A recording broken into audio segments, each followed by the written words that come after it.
Let's work. Yo, it's go time, showtime, never backing down time. One shot, yo, make it count, yo. Crunch time, shine time, make this moment my time. Get a grip, yo. Ready, set, go. All right, guys, welcome to the Off the Bench podcast. I am here with, obviously, Jamie, and we have the honor and pleasure of having Mr. Orsy Cruz on the line with us today. How you doing, buddy? Doing pretty good, thank you.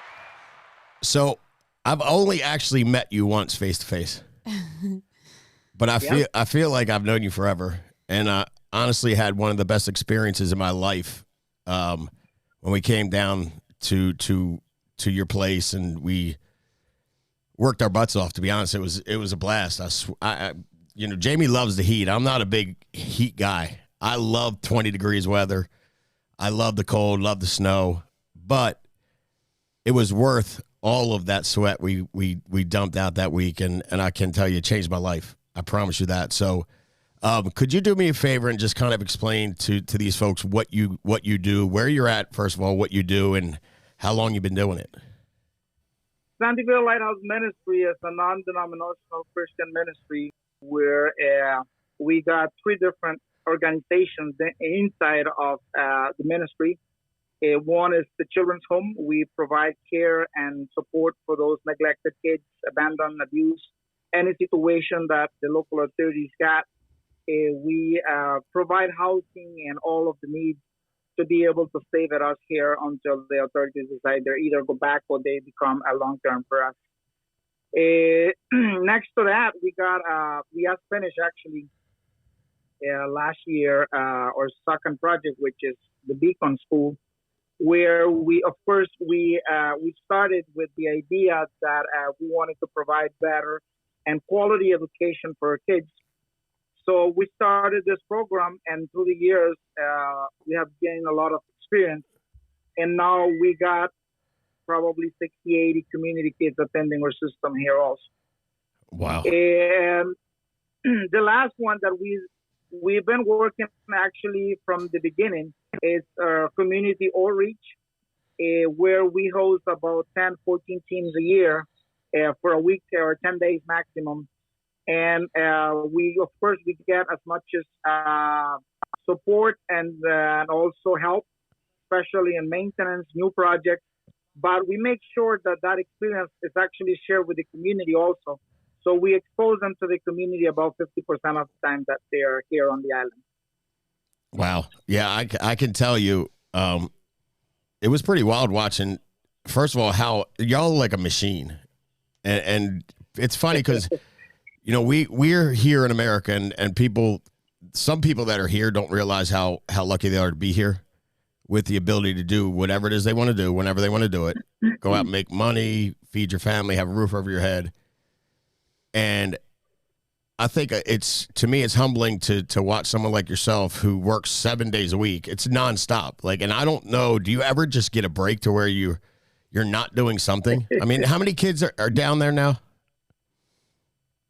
The children's home got 24 kids permanent. So yes, our days are long, and it's not a place where you could say I'm gonna take off. There's always something new. Days are completely different also, so you cannot kind of make a routine because there's always something that come up. So, but we have learned, and we got a kind of a system going. So Vanessa and I, whenever we need to take a break, and actually we do need to take a break once in a while, so we take off pretty much. I remember we were at the grocery store, and you bought like 18 baskets full of food. And I only met you. I was only with you for about 7 days. But if you didn't notice, I have no patience.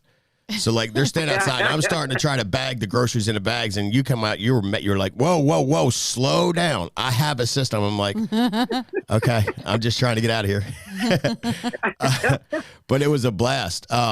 Jamie, what I always tell, I think every child should come with us or somebody to your place, Sandy Bay, and serve for a week, because it'll change their perspective on what they whine about, what they complain about, what they feel they are entitled to. But Jamie's talked about y'all since we left there. She's following you guys on Facebook.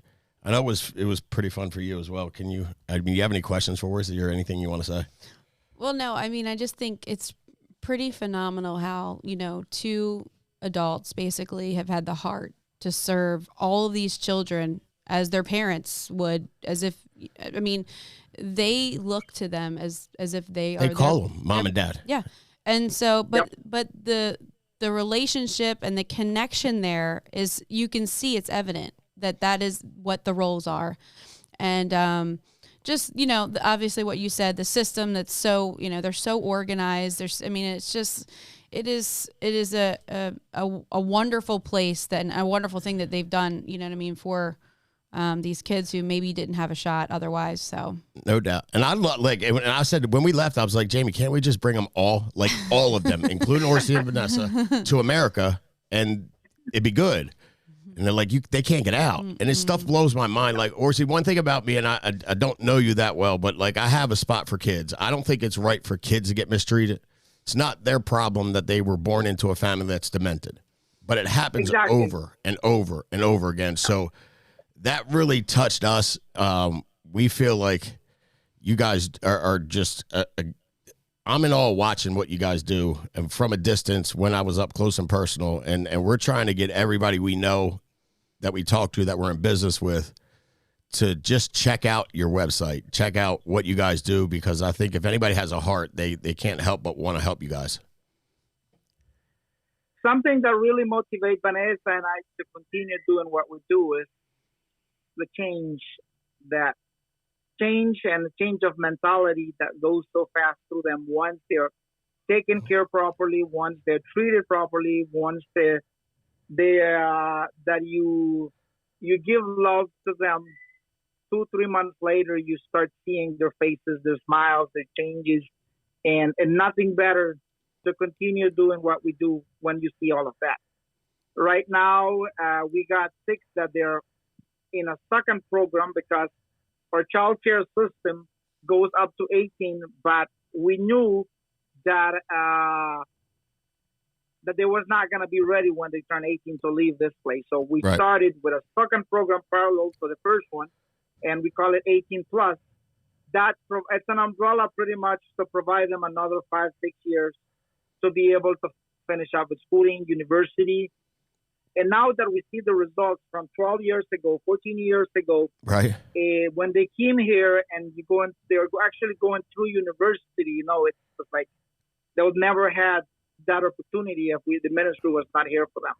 Yeah, no doubt. And I'm just letting you know, if there's a way and you need help, you can send them here. If they hit 18, they can travel. We will help regardless of what's going on here. Those kids are amazing. They're also, they're so humble. They work hard. Every one of them has their own jobs. They do it. They don't complain. It's just, again, it's impressive to me. So what project, you guys are working on a project right now, right? Yes. This year, our focus is to work and finish up as much as we can on the building, the Lighthouse Mission Center. This goes back to the same situation. Before this building, we had a couple of apartments that we used to use to host teams for their visit here for a week. We had a male and a female apartment. But because of this new program that we established at 18 plus, in order to give their kids more stability before they leave, we had to use those apartments now to accommodate our older boys and girls on each one of them. So we don't have a space where to host teams on site anymore. So this is where we started and find that it's very convenient for the ministry to have the place. And also, once you got so many teams, it's a good revenue that the ministry keeps making, and also it keeps supporting the ministry itself. 100%. Well, and if somebody wants to go down and serve, right across the street is like paradise on earth. That's where Jamie and I stayed when we came down, because I was a little nervous about the air condition, and I didn't want to have a heat stroke. But it's so how far are you out? How long do you think that project's going to take? Unfortunately, learning from our meetings yesterday, we had a board meeting last night, and the income has not been too well. We were expecting that through December, January, we was going to have some income designated to that, but it was not good what we learned yesterday. So we are in a stage that we got all the structural done and the roof is done. But and the idea is that slowly we're going to be working on that one. But if we depend on teams 100% right now, it's going to take even longer because teams are not looking good also for this year because of the pandemic. Yeah, no doubt. It's definitely an adaptation to a new world. So I think what we always, again, we've been trying to help from a distance and do what we can do. We'd love to come down and see you, obviously. But we felt, convicted, I think is the word. Mm-hmm. So we'd like to give you guys a check for $25,000 to help with the process of that building. If we could do more, we would. We are going to do more. But I think, just for us, it's been such a blessing and humbling to see people serve so selfless. It just doesn't get any better than that. I don't have words to express how thankful we are with you, with your family. Definitely, it will be a huge blessing, and we will be able to continue with that project. And as I say, I don't have words to express how grateful you are and how thankful we are by just to know you for a week. I wish that I could have known you for longer. Yeah. Hey, well, you're going to see my ugly mug again. I promise you that. I always tell people that one of the best days of my life, and I'm like tongue in cheek, but it was when you let me drive the bus. Oh my God. Like, I'm not kidding you. And you're crazy. Like, I feel that's why I'm sending you this check. Cause I offered you money like every day. Let me drive the bus. You're like, no. I was like, I'll give you $1,000. I'll give you $2,000. And you just kept saying, and then eventually you let me drive it for free. I'm like, dude, you're a bad negotiator. You remember that? Yeah, I agree. So this is again from our whole family here. Elena, Tino, Frankie, Jamie, myself, and then we have a bunch of folks that work with us at Family First Life National, and they every time we send something out, they step up to the plate and try and help as well. So there's going to be more on the way, but I hope this can at least put a little bit of fire under that project you guys are working on and help you get it moving faster. Well, and if people want definitely will. If people want to reach out and find out more about the organization and maybe possibly be a monthly donor, or maybe find in their heart that they want to contribute to this project, how would they go about doing that? Through the website. Can you spell out? We'll put it up on the screen, but can you tell us what the website is? www.sblmroatan.net. Okay, awesome. Well, Orsy, I can't thank you enough for taking some time to share with us today. I know how busy you are, and I'm like, that's why I said we could do it at night or even a weekend, because you guys work 7 days a week. So I greatly appreciate you sharing some time with us.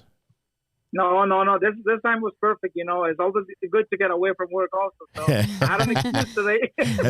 That's right. So tell everybody we said hello from Maryland, and we greatly appreciate what you do. We're honored to know you and the faith you have and the walk you have and just the passion you have in serving children. It's unbelievable.